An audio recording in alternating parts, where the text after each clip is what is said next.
बघा, 3 टेबल झाले आपले. एक डोबेरायचा ट्राईड झाला, न्यूलँडचा लॉ ऑफ ऑक्टेव्ह झाला, मेंडेलचा प्रोडक्ट टेबल झाला आपला. त्याचे मी तुम्हाला मेरिटही सांगितले, डिमेरिट पण सांगितले. आता या आपल्या प्रोडक्ट क्लासिफिकेशनमध्ये सगळ्यात महत्त्वाचा टेबल कोणता असेल तर तो मॉडर्न प्रोडक्ट टेबल. कोणी मांडलाय हा टेबल? हा टेबल मांडलाय हेनरी मोसले यांनी पहिल्यांदा लॉ सांगितला. मॉडर्न प्रोडक्ट टेबलमध्ये जो लॉ आहे तो सांगितलाय सायंटिस्ट हेनरी मोसले यांनी. ध्यानात ठेवा. बघा, आतापर्यंत जे सायंटिस्ट आहेत त्यांनी ॲटॉमिक मासला महत्त्व दिलं. The first scientist they give the information about or importance about atomic number. त्यांनी पहिल्यांदा ॲटॉमिक नंबरला महत्त्व दिलं. The property of element are predict function of their atomic number. आतापर्यंत सायंटिस्टने ॲटॉमिक मासला महत्त्व दिलं. अणुवस्तुमान प्रत्येकाच्या वजनानुसार अरेंजमेंट केले.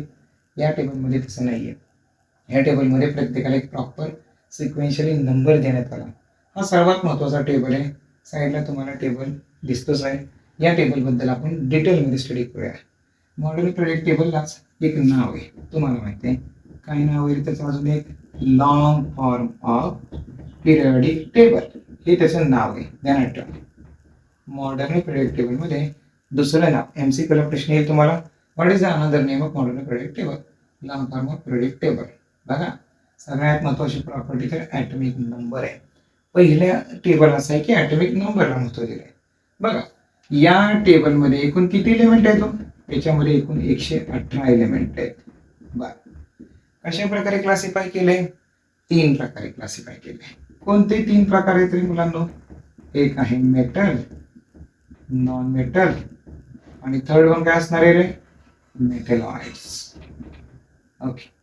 मेटल तुम्हाला माहिती आहे धातू, नॉन मेटल अधातू, मेटलॉइड म्हणजे धातू सदृश दोन्हीकडचे गुणधर्म असणारे.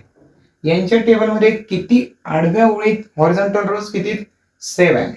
सो 7 हॉरिझॉन्टल रो जे आहेत, 7 हॉरिझॉन्टल रो जे आहेत त्यांना म्हणायचं पिरियड. काय म्हणायचं? Period. We are called them as a period. In the table there are 18 vertical group. या टेबलमध्ये 18 वर्टिकल ग्रुप आहेत. त्यांना काय म्हणणार आपण?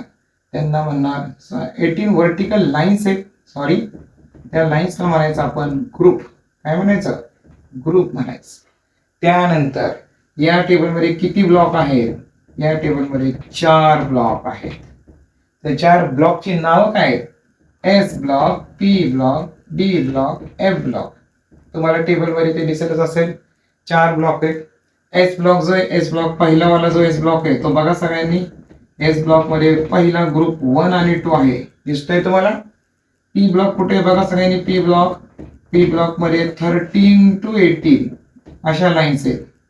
डी ब्लॉक दिसतोय तुम्हाला. डी ब्लॉक त्याच्यामध्ये 3 to 12 असतात. आणि सगळ्यात बॉटमला तुमचा एफ ब्लॉक आहे. एफ ब्लॉक सेपरेट मांडलेला आहे. 89 to 103 आणि 57 to 71 तुमच्या ह्या टेबलमध्ये स्टार आणि हॅश केलेले दिसते. त्या सेपरेट एफ ब्लॉक मध्ये मांडले. त्यांची सुरुवात लॅन्थेनाइडने आणि ॲक्टिनाइडने, म्हणून त्याचं नाव आहे लॅन्थेनाइड सिरीज आणि खरी नाव आहे ॲक्टिनाइड सिरीज. ध्यानात ठेवा. हा सगळे कॅरेक्टर्स मी तुम्हाला अगदी थोडक्यामध्ये सांगतोय. याच टेबलमध्ये जर तुम्ही बघितलं असेल तर बघा, या टेबलमध्ये तुम्हाला अशी झिगझॅग लाईन दिसते का? ह्या झिगझॅग लाईनच्या वरती, याला झिगझॅग लाईन म्हणायचं, या झिगझॅग लाईनच्या वरती सगळे मेटलॉइड मांडले. कोण मांडलेत आपण?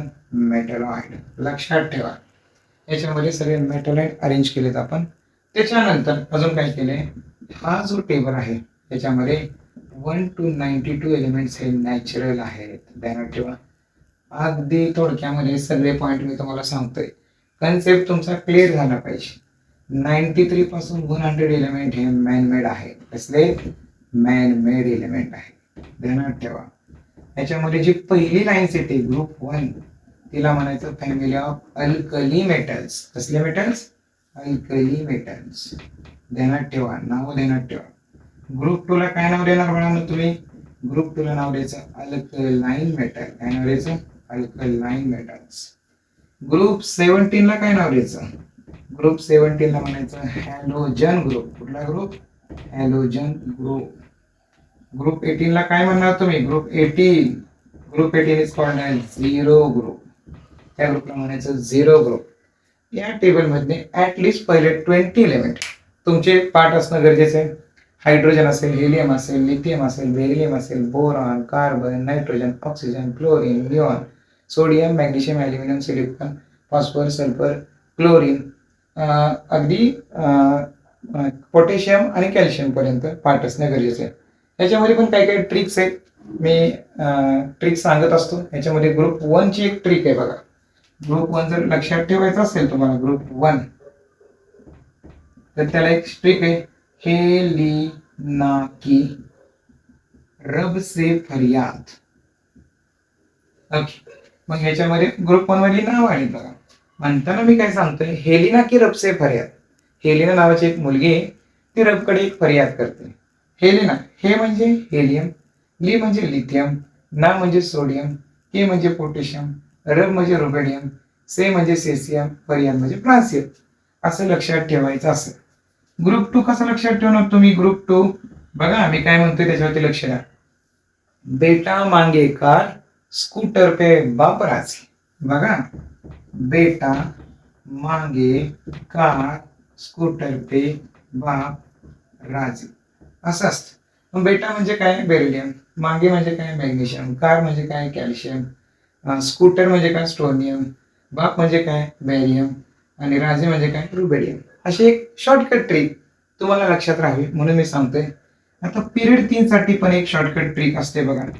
ऑलरेडी तुम्हाला माहिती आहे. एक शॉर्टकट ट्रिक मी सांगत असतो मुलांना, फक्त लक्षात ठेवण्यासाठी आहे. ते एलिमेंट महत्वाचे. शॉर्टकट ट्रिक काय? नागराज मंजुळेने आर्चीला घेऊन सैराट पिक्चर सुपरहिट केला आहे. आता ऐकताना मजेशीर वाटेल तुम्हाला की सर सायन्समध्ये हे असं काय सांगताय तुम्ही? आपल्याला लक्षात ठेवण्यासाठी वेगवेगळ्या ट्रिक वापरणं गरजेचं असतं. हे बघा, नागराज याने मंजुळे यमची. ओके, नागराज मंजुळेने आर्चीला, बघा आर्ची म्हणजे L, okay, Sairat picture superhit लक्षात घ्या केला आहे.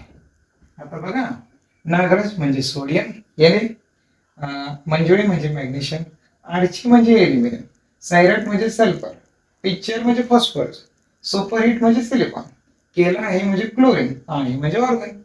इथे आपल्याला ट्रिक लक्षात ठेवणं गरजेचं आहे. जेवढे कॅरेक्टर तुमच्या लक्षात राहतील तेवढा तुमचा फायदा. आपल्या टेबलमध्ये लेफ्ट साइडला सगळे कोण आहेत बाळांनो? लेफ्ट साइडला सगळे मेटल आहेत. राईट साइडला कोण आहेत? राईट साइडला नॉन मेटल आहेत. आणि हो, झिगझॅग लाईन वरती कोण आहेत? मेटलॉइड्स आहेत. समजतंय का? इथे जेवढ्या प्रॉपर्टी सांगितल्यात यातील कोणतेही ऍटलिस्ट 8 प्रॉपर्टी तुमच्या लक्षात राहणं गरजेचं आहे, म्हणजे तुमचा मॉडर्न पिरियड टेबल अगदी व्यवस्थितपणे कव्हर होतो. हा आपला 4th नंबरचा टेबल आहे, मॉडर्न पिरियड टेबल. या लेसन मध्ये मी आतापर्यंत तुम्हाला 4 सायंटिस्ट बद्दल सांगितलंय बघा. आपण न्यूलँडचा लॉ ऑफ ऑक्टेव बघितला, डोबऱ्यांचा ट्राईड बघितला, मेंडेलिव्हचा पिरियड टेबल पण बघितला, आणि मॉडर्न पिरियड टेबल पण बघितलं. या लेसन मध्ये अजून पुढे काय येतं? या लेसन मध्ये तुमच्यासाठी महत्वाचे ते मॉडर्न ट्रेंड्स. ट्रेंड्स म्हणजे इथं 2 डेफिनेशन आहेत. एक तुमच्या बुक मध्ये आली ती आहे व्हॅलेन्सी. व्हॅलेन्सी कशाहून ठरवतो? तो व्हॅलेन्सी ठरवतो आपण number of electron present in its outermost shell. Okay, number of electron present its outermost shell. त्याच्यावरून आपण त्याची व्हॅलेन्सी ठरवतो. आणि हो, अजून एक डेफिनेशन महत्वाची, ती म्हणजे ॲटॉमिक साईज. एक ॲटॉमिक साईज किंवा अणु आकार कशावरून ठरवतो आपण? सेंटरला असणाऱ्या न्यूक्लियस पासून आउटर मोस्ट शेल पर्यंत असणारा डिस्टन्स. ओके, न्यूक्लियस पासून ते कुठपर्यंत distance? Nucleus and outermost shell किंवा तिथं असणाऱ्या इलेक्ट्रॉन पर्यंत असणाऱ्या डिस्टन्सला ॲटॉमिक साईज म्हणतो. ॲटॉमिक साईज म्हणजेच ॲटॉमिक रेडियस सारखं असतं. लक्षात घ्या, ह्या 2 डेफिनेशन या ट्रेंडमध्ये महत्वाचे आहेत. त्यानंतर या लेसन मध्ये काय महत्वाचं आहे बघा. लेसनच्या अगदी एंड पोर्शन मध्ये आपण आहे, त्याच्यामध्ये आपल्याला हा जो मॉडर्न पिरियड टेबल आपण शिकलो याचे ट्रेंड महत्वाचे बघा. ट्रेंड म्हणजे काय? तर जे लेफ्ट साईडला आहेत ते मेटल आहेत, राईट साईडला आहेत ते नॉन मेटल आहेत, मध्ये जी झिगझॅग लाईन आहे त्याच्यावरती मेटल आहेत. सॉरी मेटल व्हायचे. मग लेफ्ट साईडचे मेटल काय करतात? लेफ्ट साईडच्या मेटलची टेंडन्सी असते इलेक्ट्रॉन लूज करण्याची. ओके, टेंडन्सी ऐका of metal to lose electron. बघा, मेटलची टेंडन्सी इलेक्ट्रॉन लूज करण्याची आणि टेंडन्सी ऑफ नॉन मेटल, जर मेटल इलेक्ट्रॉनला लूज करणार असतील तर नॉन मेटल काय करत असतील? Gain. Tendency of non metal to gain electron. मग यांना काय म्हणायचं रे बाळांनो? जे इलेक्ट्रॉन देतात, स्वतः कॅटायन फॉर्म करतात, त्यांना म्हणायचं इलेक्ट्रोपॉझिटिव्ह. काय म्हणणार तुम्ही? इलेक्ट्रोपॉझिटिव्ह म्हणायचं त्यांना. जे इलेक्ट्रॉन ऍक्सेप्ट करतात त्यांना काय म्हणणार तुम्ही? इलेक्ट्रोनिगेटिव्ह म्हणायचं त्यांना. इलेक्ट्रोनिगेटिव्ह. बघा, या टेबलमध्ये ट्रेंड काय दिसतो? एक डायग्राम आहे तुम्हाला इथे. डायग्राम काय तुम्हाला माहिती आहे की मेटल लेफ्ट साइडला आहे, नॉन मेटल राईट साइडला आहे. लेफ्ट कडून राईट कडे जाताना आउटर मोस्ट इलेक्ट्रॉनची संख्या वाढत जाते, त्यामुळे न्यूक्लियस वरचं फोर्स वाढत जातं, त्यामुळे ऍटॉमिक साईज डिक्रीज होत जाते. हा महत्वाचा पॉइंट ध्यानात ठेवा. लेफ्ट कडून राईट कडे जाताना ऍटॉमिक साईज ही डिक्रीज होत जाते. दुसरी गोष्ट, इकडून इकडे चालल्यात ना. दुसरी गोष्ट, लेफ्ट कडून राईट कडे जाताना मेटॅलिक कॅरेक्टर डिक्रीज होत जातात, म्हणजेच इलेक्ट्रोपॉझिटिव्हिटी डिक्रीज होत जाते. कोण कमी होत जातं? इलेक्ट्रोपॉझिटिव्हिटी डिक्रीज होत जाते. जर इलेक्ट्रोपॉझिटिव्हिटी कमी होत असेल तर कोण वाढणार? इलेक्ट्रोनिगेटिव्हिटी वाढणार.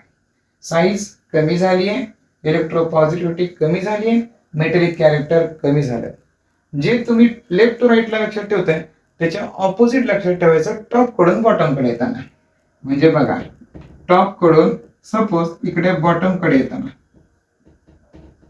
इकडे ऍटॉमिक साईज डिक्रीज झाली, याचा अर्थ सांगा मला. इकडे खाली येताना साईज डिक्रीज होईल का इन्क्रीज होईल? तर इन्क्रीज होईल.